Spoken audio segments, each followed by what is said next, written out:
All right. Welcome back to the Rock and Roll Ghost podcast. This week we have the distinct pleasure of having filmmaker Peter Segal on. He has done Naked Gun 33 and a third. And if you look in the background, you can see Get Smart as well as a bunch of Adam Sandler movies. There's an Adam Sandler movie right there, one I did enjoy, 50 First Dates. He's now working or about to come out with Heels on Starz, a show about amateur wrestling starring Stephen Amell, who you might know from Arrow. And you directed 8 of the 10 episodes. Is that correct, Steve? Peter? Six of the 8. Now you can just call me Steven Seagal for the rest of the interview. Yeah. No, I had Stephen Amell in my head, but you said Steven Seagal before. Yeah. So I did the pilot and then 6 of the 8, and yeah. What else is? How did you? Well, I guess the first thing is, how did you come to be a part of this show? It's you're known primarily for comedy, lighter fare, but this I've seen the trailer. I haven't seen any episodes yet. It's obviously got some lighter moments, I'm sure, because nothing could be brooding for that long. But it's a heavier show about family dynamics and the amateur wrestling world. How did you come about getting into this? Well, Mike O'Malley, who's the showrunner, is an old friend of mine, and I did a pilot for him maybe 10 years ago that John Wells also executive produced, and that went well. And then John invited me into the Shameless family, and I jumped at the chance because I had not done a drama. And Mike O'Malley was on the writing staff of Shameless. Yes. And so I did a few of those and got my feet wet, and it was wonderful. And, I'm always frustrated at being pigeonholed. And I'm sure dramatic guys, people are pigeonholed and, like that's what they do. And how can they be funny, and vice versa. And so it was great to be able to do that. And then Mike created a show for Starz called Survivor's Remorse, yes, which was more of a comedy, but it was quite dramatic at times as well. And then I think when Lionsgate asked him to run this show, when Michael Waldron, the creator, was busy going off doing Loki and, Doctor Strange and Star Wars, that he said, Mike, bring some of that flavor of Shameless to this world, because it's similar dysfunctional families.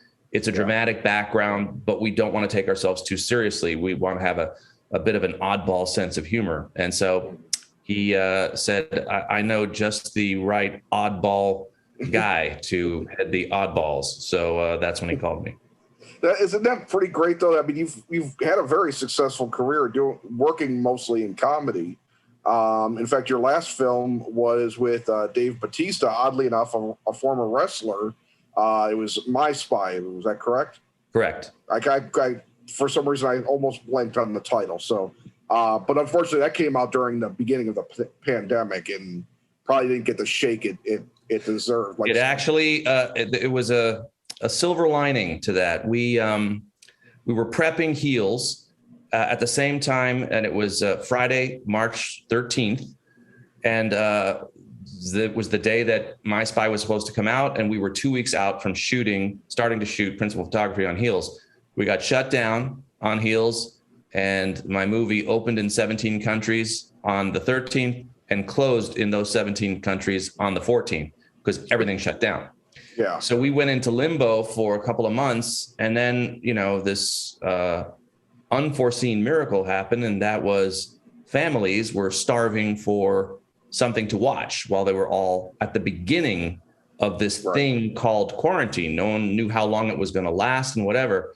And so our movie was sold to Amazon, and ironically, Forbes magazine and Variety just wrote an article, a couple of months ago. We were the third biggest movie of 2020 behind Hamilton and Borat. Then us. Wow. We beat everything on Netflix. Everything. That's cool. Yeah. So it had a nice ending. It didn't have a nice beginning though. Yeah. It's scary. Yeah. And I just think it's kind of interesting. You worked with Dave, and then you walked into Heels. What experience did you have with the wrestling world prior to joining Heels? Well, I'd actually had the good fortune of working with a lot of pro wrestlers. I did Get Smart with Dwayne Johnson. Right. Most all of the wrestlers I worked with were on The Longest Yard. Stone Cold Steve Austin, Goldberg, the Great Khali, and then I put him in Get Smart as well. And he became my Richard Kiel, who was in, of course, the original Longest Yard, and then went on to be a Bond villain. So I thought, why not? This will be symmetry. So for some reason, I've worked with a lot of wrestlers, and my last movie with Dave Bautista, of course. And so there was, I was familiar with this world. I watched wrestling, in the 90s, when all the guys that I've worked with now were in their prime. But I didn't really know, what went on behind the scenes, and that's what I found fascinating about the script. It was really more about what happens, after the wrestling matches, guys, almost like actors, fighting for more lines. And why can't I be this role this week? And why does he have to be that? And set against the backdrop of their own personal struggles with their day jobs and what they were going through, in their own families. And that's what intrigued me. I thought that this was a world that has not been shown really on TV yet. Yeah. The thing I always come back to with regards to wrestling, I've never been a super big fan of the sport or the ento sport or whatever you want to call it. But there's an amazing documentary that came out in the late 90s called Beyond the Mat. And that is truly, I think, one of the best. If anyone wants to see what wrestling really does to people, that's one of the best things, because it deals with the downs, just what people put their bodies through. And obviously the wrestler with Mickey Rourke came out in this century, and that's another example of a movie that showcases the independent side, which is what Heels is about. What kind of things were you, perhaps purposely you, Michael, Mike, all you guys were trying to avoid, perhaps, that could be considered cliches by this point about the wrestling world? Well, first of all, Michael Waldron is from Georgia, and one rule he made was that let's not treat Georgians and people who live in the South like the cliche. No one's going to say ain't for the entire series, and we're going to treat them as real people, intelligent people, just like us. That was number one. But going back just for a second, Barry Blaustein, who wrote and directed Beyond the Mat, is a dear friend of mine, and we had just finished Nutty Professor, and he was still editing that documentary. He'd spent a couple of years on it, and I kept asking him, what is this thing you're working on? And say, well, it's about wrestling, and I'm having trouble, getting financing and whatever. And, it's really mostly the story of this guy, Mick Foley, and the drama of the number of injuries that happen. A lot of people don't realize this. Yes, wrestling is fake, but the hits that you take are real. Yes. And to see what this guy behind the scenes, that's why it's Beyond the Mat, went through, and how it just destroyed his family. They were just in tears after every one of his matches. It was fascinating. And then ironically, jump cut to, I guess, 20 years later, here I am on the set with Mick Foley. He did a cameo in Heels, and I said, by the way, I loved your documentary Beyond the Mat. Barry Blaustein is a dear friend of mine. So it was just strange how the whole thing came full circle. Oh yeah. When you get involved in wrestling, and there are certain radio shows I've listened to over the years that were very into wrestling. So I know a lot of the speak. I know they, the thing with like Hogan and stuff was like the carny talk and just a lot of the terminology. I knew what Heels was as soon as I knew the show was about wrestling. Somebody else might think it's about Louis Vuittons or something. Yeah, I thought it was about a cobbler myself. That movie's been made with your friend Adam. Yeah. But it just, so how did, what you talked about the cliches of the South, which Michael all of a sudden, Waldron has just blown up. I mean, because of Loki. I mean, he was known for Rick and Morty. Rick and Morty. I was going to say Ren and Stimpy. Yeah. Rick and Morty. And now he's got Loki and he's got Heels coming out. It's kind of incredible, and all the other things he's working on. What other things specific to wrestling were you guys trying to like get to the heart of, really? Not to avoid the over sentimentalization perhaps, but also the oversimplification of what wrestling could mean to the outsider. Well, let me just talk about what is at the core of the show. And the core of the show is really these family dynamics and the relationships between these people, and really a Cain and Abel story between two brothers who inherited this business from, well, you find out, he was somewhat of an abusive father, not as physically, but perhaps mentally, but there was some physical abuse just in his sort of great Santini-esque way of fathering. Yeah. And he completely adored and favored one son, Ace, played by Alexander Ludwig, over the other, Jack, played by Stephen Amell. But nevertheless, he gave the family business, to Jack. And it's sort of almost like this punishment, this albatross that he has to wear. And so Jack doesn't really love it as much as I feel he has a dire need to keep it alive because it was his father's wish. So it's a love-hate relationship, not only with his father, the ghost of his father, but also with this business. But he, was a great athlete in his day. He was a baseball player. And come hell or high water, he's going to make this thing a success, even if he has to sacrifice some personal relationships along the way, because it's all about the show. He is the P.T. Barnum of this. And as far as how we wanted to portray wrestling, that's where all of us, Michael especially, because he, is the most well-versed in this world, but me, because I've worked with so many of these wrestlers, we really wanted, to make this as realistic as possible. And so our challenge was, we knew that we had Stephen and Alexander at the get-go, but in casting the rest of our ensemble, we wanted to, bring in people who could do their own stunts. They didn't have to know exactly the whole world of wrestling. They were going to be taught. But it was when I say boot camp, it was a real boot camp. We built our own gymnasium, mostly because of COVID. We couldn't have them go to another facility. We couldn't have them go to another weight room. We had to control it. As a matter of fact, the producers weren't even allowed to work out in the same gym. Everything was that, military in terms of our, absolute, dire need to keep things clean and not have anyone get sick. And ironically, people did get sick, because we were one of the first productions back in Atlanta during COVID. And so we were breaking the ice. People from Marvel were calling us and saying, how are you doing it? What are you doing? And so trying to create this world, trying to make it look as believable as possible in that whole environment was, a bit of a trick. Yeah. So at what point did you come on when the show for the pilot, correct? Was the whole show written? I mean, I don't know how Well, what happened was Michael Waldron originally came up with the idea, I think 4 years ago. And he pitched it to Starz and they bought it. And then they put a writer's room together.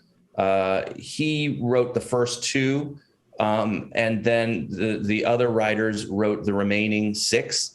And then it was shelved for some reason. They lost confidence or whatever. They couldn't find the right cast.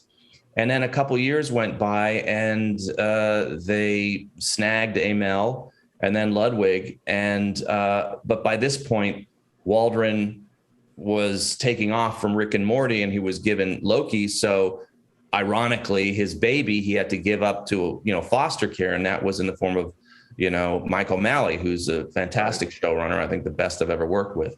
And that's how it was born. I came on this. I mean, we go back we're now looking at, emails of when we started scouting. It was 2 years ago. Okay. All right. And then how did you find, I don't know Alex Ludwig very well. I don't recall if I've seen him in anything, but Stephen is somebody I used to watch Arrow quite religiously.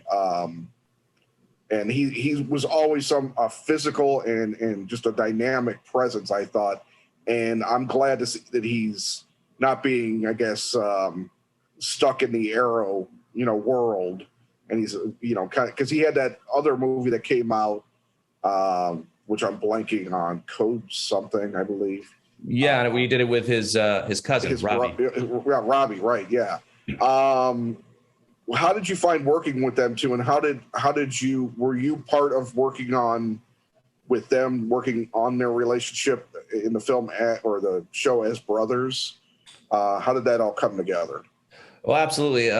First of all, going back to, Alexander was one of the stars of Vikings. And then most recently he did Bad Boys, and he's got a lot of things coming up, and he is an unbelievable athlete. Wait till you see him. He's about 6'4", 220. He did 100% of his stunts, as did Stephen, up until the time he had a major injury shooting with us, and he broke his back. Doing a move that is in the cold open of the pilot. So these guys were the real deal. Working on their relationship. I mean, that's what I do. I work, hand in hand with, O'Malley and all of the rewrites that he did. He did a little bit of polishing on Waldron's 2 scripts, and then did a lot of rewriting on the remaining 6. And we, because we lived near each other in Atlanta, we talked. It was, immersive, which is how I like to work. I like being very myopic and really just focusing on whatever movie I'm doing. I can't read scripts from other projects. I can't work on other projects of my own. I just have to completely focus. And the one really great thing about COVID is that it forced us all to really focus. In the months that we were down, yes, we all had little side gigs, but we just kept coming back to this, saying, this is going to go at some point, and let's just keep beating up the script. Let's just keep beating up the world, and make it, as polished as possible. And I think the show was absolutely better because of the pandemic and us having the extra time than if we did not. Yeah. It's interesting that you were on directing for most of the series. That is kind of unusual, even for today's standards, where you have people like thinking Kerry Fukunaga from True Detective or something, kind of like shepherding the first season of that show all the way through. What was the process like where you obviously agreed to do the pilot? Were you signing on right away for all of them, you thought, or did you just sign on for the pilot and then it just became, hey, do you want to do like a bunch more of these? Originally, Mike asked me to do all 8. Okay. And I kind of freaked out a little bit. And then, the head of Lionsgate, Kevin Beggs, also said, why don't you do all 8? And I said, whoa. That's like 4 movies at the same time. Yeah. I don't know if I can. So I kind of backed off a little bit. Then the pandemic hit. But by that point, I had scouted and I had started designing the world, designing the sets. Right. And I started to feel more comfortable.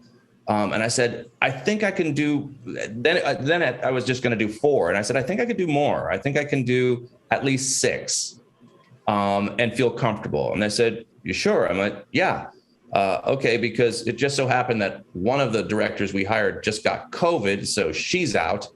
Man. Fine, you're good to go. I mean, it was like shooting during a war. People were dropping left and right. So I signed on for 6, and I have to say it was one of the hardest things I've ever done.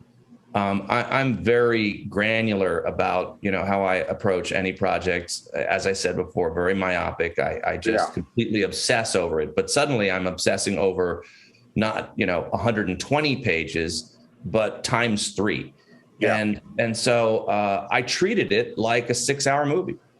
And we do something called cross shooting, which means, if you're in this room that I'm in right now in episode 1, and you're also in episode 2, we're not just going to shoot episode 1 today. We're going to shoot 1 and 2. So the actors have to know scene after scene may be crossing back and forth between 2 different episodes. Well, by the time Stephen injured his back, other actors were out with COVID, all hell broke loose. We were cross shooting all 8 episodes. Yeah. So there were some days where, one in particular, where I had most of the cast in Jack Spade's office, and I had his son sitting on the couch, played by Roxton Garcia. And then one of the producers came up and said, after I had shot the master, he said, by the way, the kid's not in this scene. I go, well, okay, well, I'm not starting over. That's another 2 hours we'd add to our day. Tell you what, we're going to digitally erase it. So, there were some challenges to cross shooting 8 episodes. Yeah. I think people who do what I did and take on a series don't cross shoot the entire series. That was only because of injuries and illness. Yeah. That does sound like it sounds like when you're doing stuff like that, you need the right people, the right assistant directors and the script supervisors to 100%. really be on their toes. What kind of a crew did you assemble? I mean, was it smaller than you might typically work with because of COVID? No, this was a movie-sized crew. This was a huge, ironically, a huge budget and a huge production. And you're talking about script supervisors. We went through 3 because it was testing them. We were happy. They just couldn't take it anymore. It was so mind-boggling the amount of information in cross shooting 8 episodes. So it was very taxing. We had a lot of our crew went down, with illness and whatnot. Also because of the length of time that we were shooting this series. So it really, you talk about teamwork. There was so many people had to come off the bench and fill in for, our first string crew because of so many issues that I just felt like, who's my backup? What's his name? What's her name? Right. Oh, nice to meet you. Here we go into battle. Right. And that was a lot of the days. Yeah. When did you begin filming in Georgia? I guess we started September of last year. Okay. And which is absolutely what you don't want to do in Georgia, because we're prepping.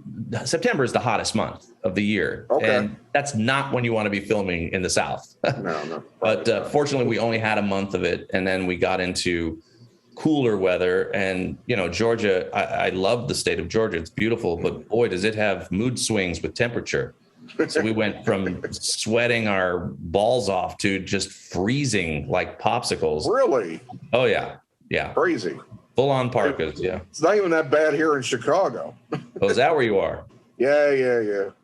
My whole life. The global warming has changed Chicago dramatically from what most people think it is. Yeah. The winters are they can be horrible for patches of time, but they're not horrible from start to finish. So it's really gotten to be a different scene here. But I didn't know that about Georgia. I've been down to Georgia once. I was in Atlanta, and by far the worst traffic I have ever seen in my life. Oddly enough, you obviously haven't been to Los Angeles.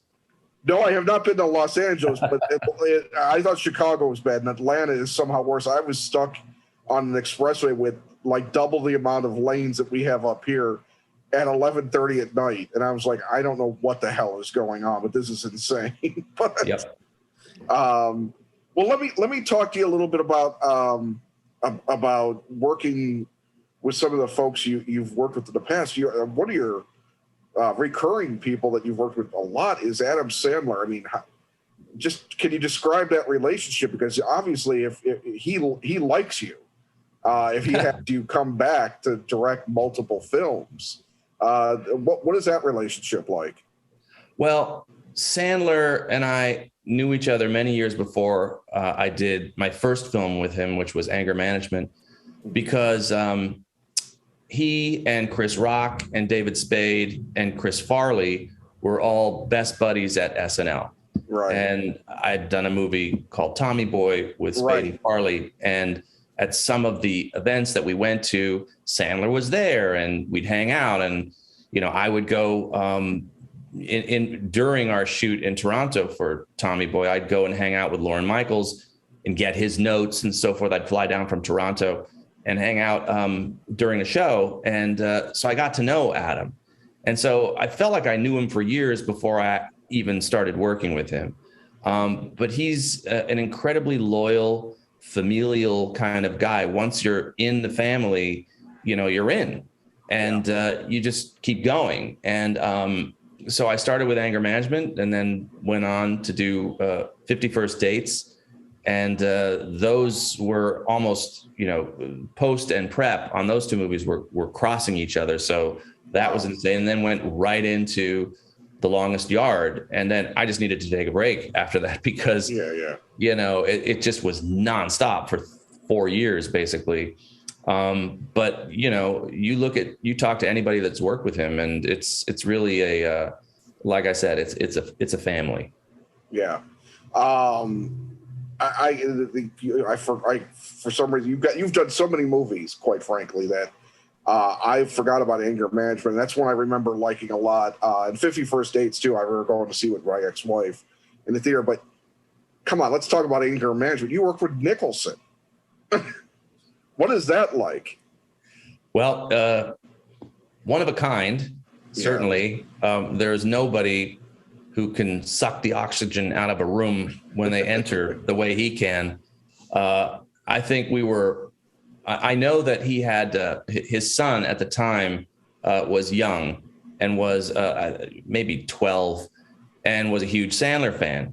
And I think it was one of those kind of, Dad, you should work with him. He's cool. You're not cool anymore. One of those kind of moments. And so I think that's why he came on. I know, for example, that's why Brian Dennehy wanted to do Tommy Boy because he saw the Chippendale sketch and, Brian was a big, heavy set guy too. And he said, oh my God, the balls on this kid. That's what fearless entertaining is today. I want to be a part of that. And so between Dennehy and Nicholson wanting to be a part of these, rising stars from Saturday Night Live, I think it kind of was a good thing for me because it really humbled Jack because though he had done comedy with As Good as It Gets and stuff, he hadn't done this kind of comedy. And I think he was very open to, okay, I'm playing in your sandbox. What do you need? Right. And so I think that helped. Yeah. And God, I mean, just thinking of all the people you have who did Naked Gun 33 and a third, which, holds up. Get Smart with Steve Carell and Anne Hathaway and Dwayne Johnson, back then still known as The Rock. I think he said still had The Rock in there in between. Yeah. He's Dwayne Johnson, the biggest movie star on the planet, which is crazy.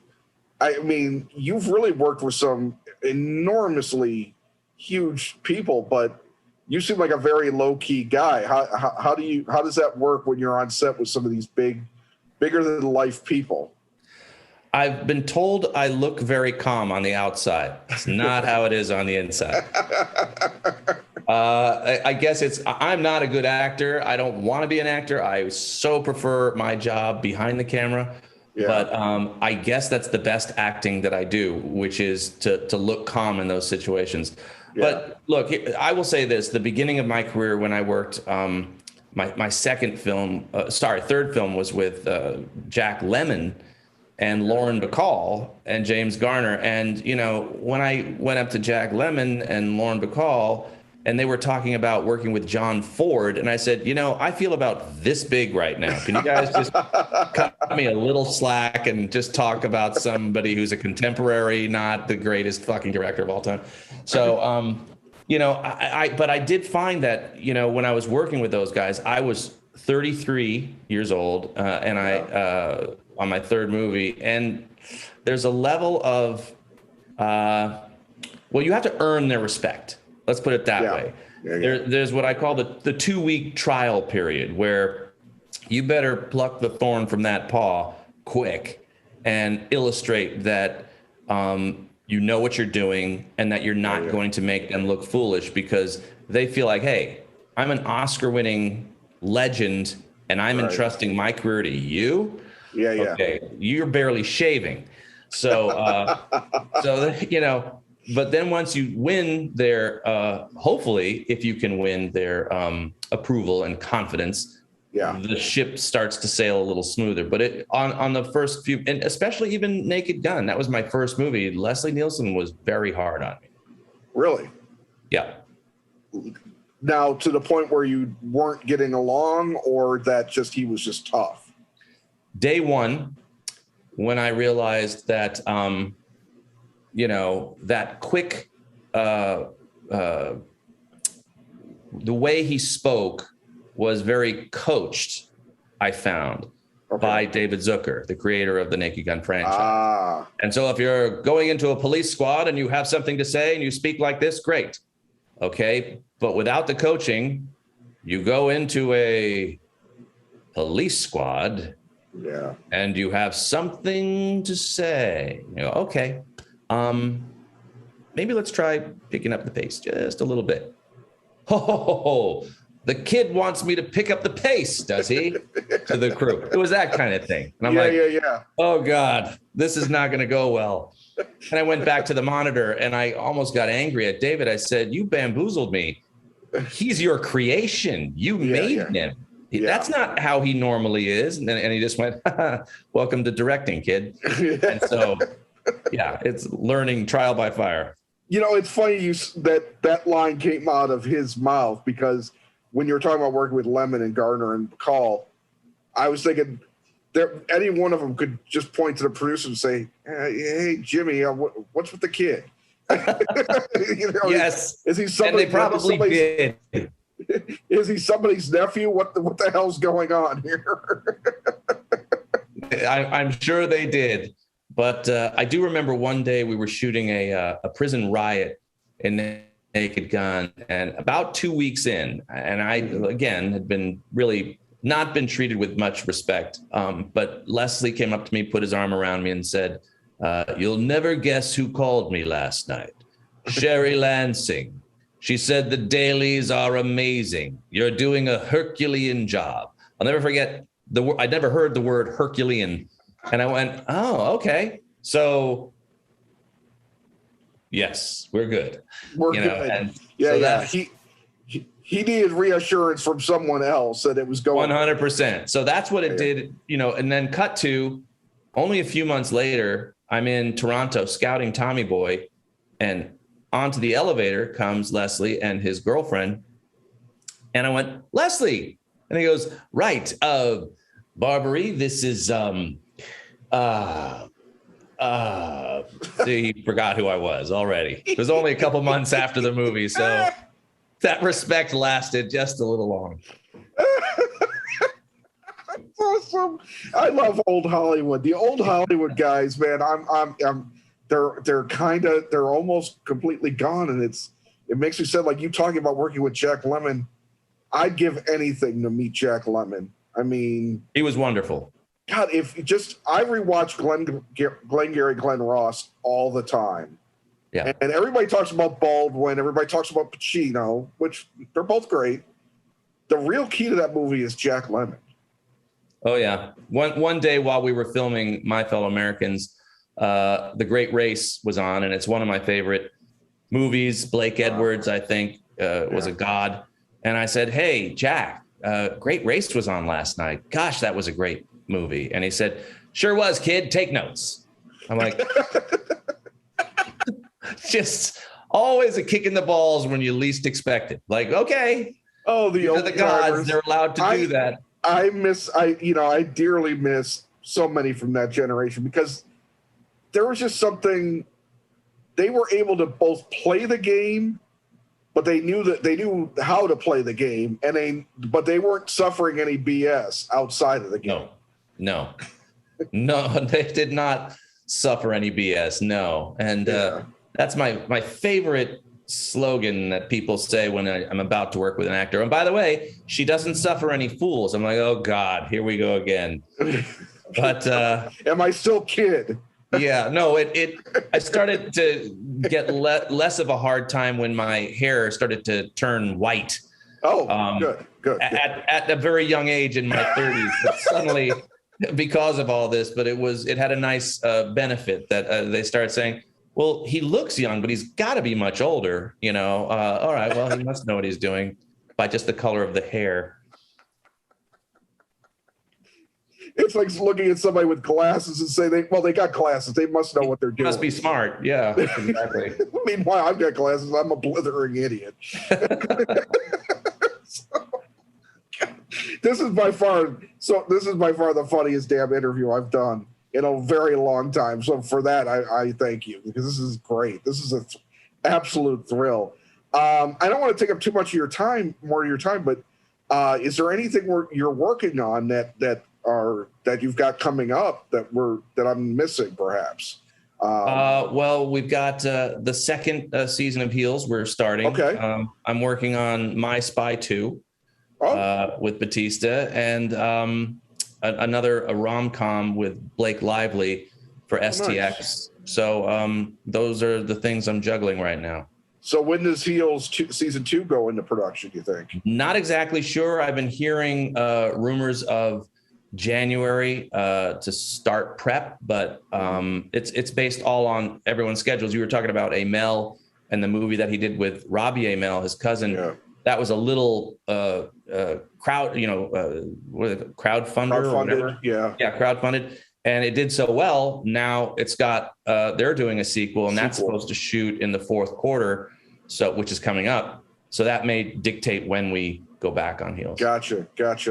And with My Spy 2, I mean, when do you think that's going to start filming? Do you have a script already, or are you working on it? I wrote the story, and the Hober brothers and I, who did the first one with me, they're working on a pass right now of the script, and we're supposed to do that sometime in the spring. Right now, okay. I'm just spinning plates. Just keep spinning plates, because Hollywood is a strange place. Things fall apart. Yeah. And you just got to keep going. So what do you do to keep yourself busy during the day? Like, I mean, what is the typical day for you? Well, today I've been mixing the final episode of Heels. I left Atlanta mid-April, and I haven't stopped. It's all virtual editing, so I'm here in my office at my home. But I have one editor in Malibu and one editor in Pasadena, and they trade off episodes. So I've been constantly, working on this show. I mean, next week looks like I will finally be done with season 1. Okay, cool. Yeah. Then you can find me selling oranges on the Cahuenga off-ramp. Perfect. But, I mean, if I need oranges, I'll drive out to California to see you there. Hey, good. That sounds absolutely like I think you sold me on the oranges. This is how things are going to be now, aren't they? For a while, like everybody's going to be somewhere else doing stuff. I mean, I just read James Gunn talking about how the fact that no test screenings for Suicide Squad. This is Warner Brothers' big. I mean, Warner Brothers has a lot of big movies out this year. Yeah, this is like Warner Brothers' biggest movie of the year, and no test screenings. That's got to be really hard, because that's got a lot of comedy in it. And that would be death for me, to not be able to test a comedy or a movie that has comedy in it. Yeah. Because there is no such thing as perfect omniscience about what is funny. Your audience tells you what is funny. Certain people have a track record doing it, but it doesn't mean you're going to be right all the time. And when things are not working, you've got to be able to cut them out of the movie. And if you don't know if things are working or not, the worst thing in the world is to be in an audience that is eventually going to be there and filled, and then hear things go thud. Yeah. That's not a good feeling. Oh yeah. I've seen a few of those, my friend. Yeah. they are, nothing. I don't think there's any, I mean, I'm not a big fan of horror films, but man, there is nothing worse than a comedy that does not make you laugh. Yeah, or a horror film that doesn't make you scared. Well, and I think you need an audience. You need an audience in both those genres to help you. They help you shape the movie in the editing process. Yeah, I mean, if Friedkin didn't have test audiences for The Exorcist, he might have had some things cut, and I think there was even a point where he was like, "No, trust me, this part, it's going to do something." And, Yeah, we're like, I mean, you do have to trust your gut for the most part, but I remember hearing stories of a director who will go nameless, who was a very big director, and I asked because I was such a fan of his. And he said, I don't need a test audience. I know what's funny. And I thought, well, and then he's not directing and hasn't directed in many, many years because he sort of stopped being funny. Yeah. That happens. I mean, some people have that finite time where they can latch on to a certain greatness and then it fades. And I mean, well, I think the expiration date on comedy directors is younger than dramatic directors. I think you'll see a lot more dramatic directors working into their 80s and maybe even 90s. You don't see that as much, in comedy, because I think comedy, evolves, and, suddenly you think you're funny, but all you're doing is telling dad jokes, and your kids are going to be the first one to tell you those are dad jokes. Right. And then you're going to have to find, a way to stay relevant. Yeah. But here you are, you're coming up almost on 30 years since Naked Gun. 33 and a third, and you're going to be doing My Spy 2. I mean, that's pretty amazing, isn't it? I'm going to keep going till they take my directing card away from me. Well, and the cool thing too is that you're doing TV, and I mean, it's not the thing like when you and I were growing up. No, it's different. A guy went from movies to TV. You're like, that ain't good. You were considered a failure. Right. Now it's almost the other way around. Now you've got Meryl Streep doing Big Little Lies, and you've got the world's best actors are vying for. Now, let's just face it, with streaming, obviously I'm a huge fan, of the theatrical experience, but when Scorsese is doing movie after movie for Netflix, what is the line, between television and film? It's all sort of the same. Yeah. No, I mean, I it's interesting because you talk about Scorsese, and I went and saw The Irishman first in the theater because I was like, it's Scorsese. I gotta see it in the theater. Yeah.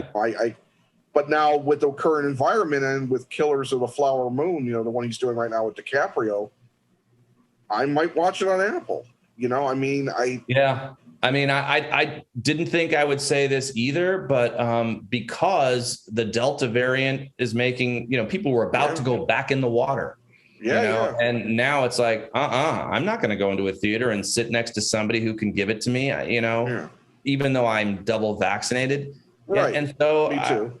I feel like I'm going to be more comfortable watching movies at home for a lot longer until, look, there was a story in the New York Times yesterday. They think that there's potentially another variant after the Delta that could be on its way. Right. So who knows how long this is? Yeah, I know they're in South America. They're tracking something called a lambda. Yeah, that's what I just read. Nearly as bad as Delta is right now, but they're also in the early stages of figuring it out. Right. And the thing is, these things are going to keep mutating. And snowballing. Until everyone is vaccinated. Yeah, or at least a significant part of the world is. Right. That's why I was telling this guy today. I said, look, these things, it's like the fact that regular viruses, the antibiotics we have now are almost immune, to things. Yeah. It's keep growing. It's true. We just have to be vigilant. And, my son just got COVID 2 weeks ago. He was double vaxxed. Oh, no. And he's over it now. But it did, kick his ass a little harder than a lot of people said it would. I said, it'll just be a minor cold. It's like, no, he had, major temperature and aches and pains for over a week and lost his, sense of taste. Wow. And, fortunately, he's out of the woods. Good. Very good to hear. And we all had to distance ourselves and wear masks within our house again. And I thought, my gosh, we're going backwards. Yeah. I mean, I had just started going. I hadn't gone to a movie theater. I haven't seen a movie since February 2019. And I was probably me too. I was just starting to think about going for a Suicide Squad because I really wanted to see it on a giant screen, but I canceled any reservations at restaurants. I Glad I didn't purchase any concert tickets, things like that. I'm like, it's a bummer, but at least we know how to do it now. Yep. No, you're right. You're just reminding me, though, that I had season tickets for the Rams last year that I didn't use, and I thought I'm so looking forward to this season. Never mind. Yeah. No, I wanted to go to see I'm a big White Sox fan for baseball, and I wanted to go see a game this year. I'm not going to see a game this year. Yeah. At least it's outside. It's a little better than a movie. That is better. The movie theater. What about the Rams? Are they in an indoor thing, or is that SoFi Stadium? Supposedly one of the greatest stadiums on the planet Earth now, where the LA Olympics are going to be. But I think it's got a retractable roof. Or I haven't seen it in person yet, but I hear it's also like it's new. Spaceship. Okay. Yeah, that's kind of what they did with Soldier Field for the Bears, is they turn into something that looks like it's going to take off one day. Yeah, no, I saw it. Yeah.